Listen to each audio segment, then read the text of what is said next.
संघ लोक सेवा आयोग की तैयारी या स्टेट पीसीएस यानी यूपी पीएससी की तैयारी कैसे करते हैं, इस विषय में मैंने इसके पहले एक वीडियो बनाया था। उसमें थोड़ा सा आप फेसबुक प्रोफाइल में देख रहे हैं तो आप वहाँ पे देख लीजिएगा, या फिर अगर आप यूट्यूब में देख रहे हैं तो यूट्यूब में देख लीजिएगा।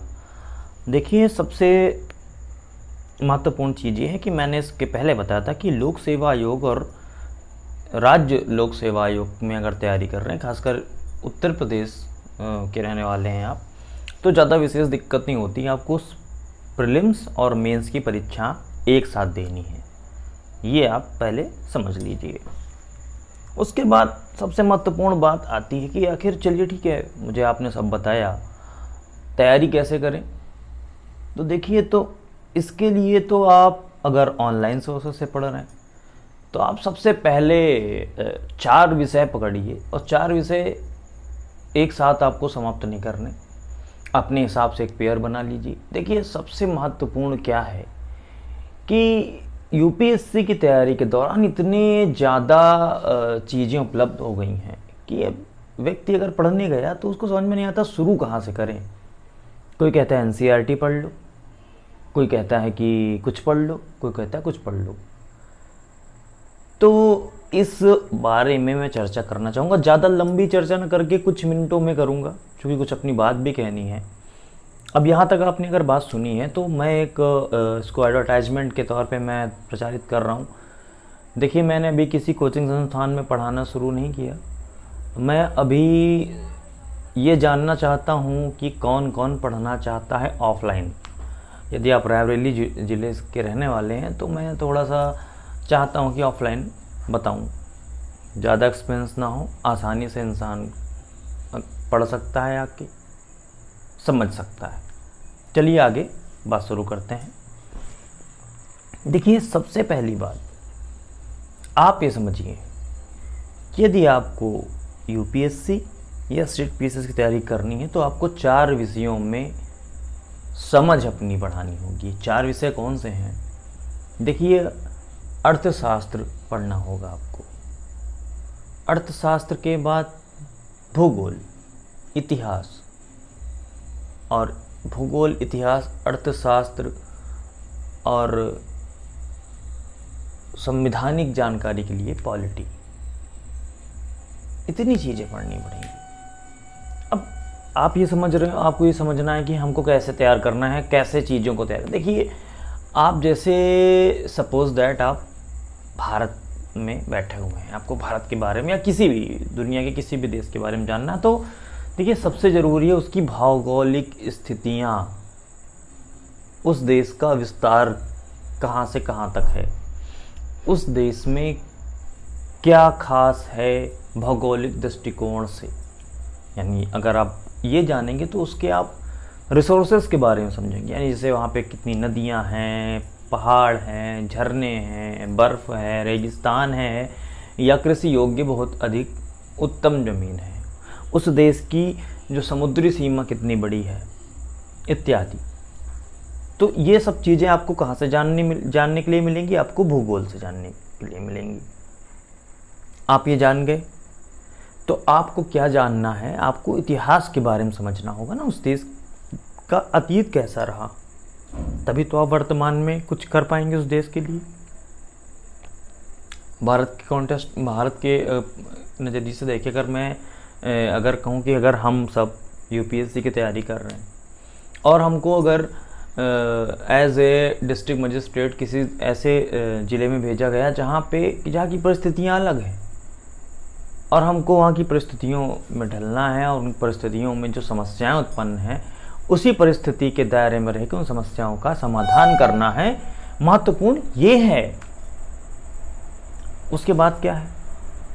देखिए, इतिहास की जानकारी के साथ साथ जुड़ा होता है आपको वहाँ के पर्यावरण के बारे में समझिए, कैसा एनवायरनमेंट रहा, वहाँ का आर्किटेक्चर कैसा था। और जब आप ये जानेंगे तो आपको ये भी जानना जरूरी है कि उस देश की या उस क्षेत्र की, या हम जिस लिए तैयारी कर रहे हैं, क्या अर्थव्यवस्था की जानकारी अनिवार्य नहीं है। बिल्कुल अनिवार्य है, और अर्थव्यवस्था के बारे में पता होना ही चाहिए, इतना तो आपको पता होगा ही। तो भूगोल, उसके बाद इतिहास, अर्थव्यवस्था। अब आप ये समझिए, इतनी सारी चीज़ें आप समझ रहे हैं कि कहीं पे कोई शासन था या है या होगा। पहले क्या नियम कानून थे, आज क्या नियम कानून है, ये तो आपको समझना अनिवार्य है ना। वोटिंग होती है, वोट डालने जाते हैं, किस नियम के तहत हम लोग वोट डालने जाते हैं। मैं आपको पढ़ा रहा हूँ, आप कुछ बोल रहे हैं, आप कहीं सोशल नेटवर्किंग साइट में कुछ भी लिख रहे हैं, क्यों लिख रहे हैं, कोई अधिकार होगा ना। तो भारत की राज्य व्यवस्था के बारे में आपको जानकारी होना चाहिए। तो अगर आप यूपीएससी या स्टेट पीसीएस की तैयारी करना चाहते तो इन 4 विषयों को आप बेस मानिए, बेस मान के चलिए, तभी आप इस समुद्र में की जो है कि दूरी को कम कर सकते हैं। इस कोने से उस कोने जाना लंबा है, परंतु एक सुनियोजित तरीके से, एक व्यवस्थित तरीके से आप इस तरफ से उस तरफ जा सकते हैं। कोई बहुत बड़ा रॉकेट साइंस नहीं है। अब ये बात हो गई इन 4 विषयों की। उसके बाद बात आती है कि कैसे करंट अफेयर्स तैयार करें। देखिए, पहले आप अगर इन विषयों को समाप्त करने में लग जाएंगे तो समय लगता है, लेकिन मेरा मानना है जिस विषय में आप पढ़ रहे हैं और जो पढ़ेंगे, एक 4 सेगमेंट बन गया आपका कि हमको ये पढ़ना है। अब जो निरंतर नई नई खबरें आती हैं, उनमें से आपको ये समझना होगा कि क्या अनिवार्य है और क्या नहीं। उसके लिए आपको पहले जो पिछले पूर्व के समय में जो परीक्षाएं हुई हैं, उन परीक्षाओं के प्रश्नों की प्रकृति समझनी होगी कि वो पूछना क्या चाहते हैं। तब आप ये समझ सकेंगे हमको क्या पढ़ना है और क्या नहीं पढ़ना है। ये बात हो गई। तो क्या पढ़ना है, इस विषय में बात हो गई, और कैसे करंट अफेयर्स देखना ये। अब देखिए, प्रीलिम्स का एग्ज़ाम तो बहुविकल्पीय होता है। आपको फैक्ट पता हो, आपको 4 में से पिक करना है, हो जाता है। मेंस ही महत्वपूर्ण एक परीक्षा है जिसमें आपके विषय की समझ की परख होती है।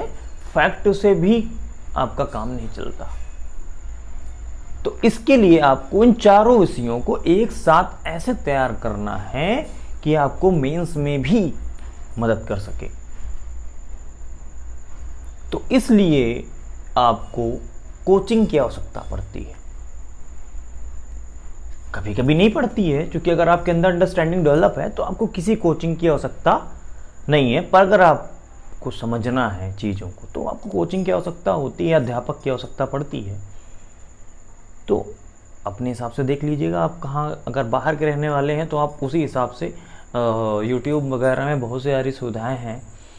लेकिन अगर रायबरेली के रहने वाले हैं तो मैं कोचिंग स्टार्ट करना चाहता हूं, लेकिन कम से कम 10 छात्र हों तो मैं व्यवस्था करूं, मैं पढ़ाऊं।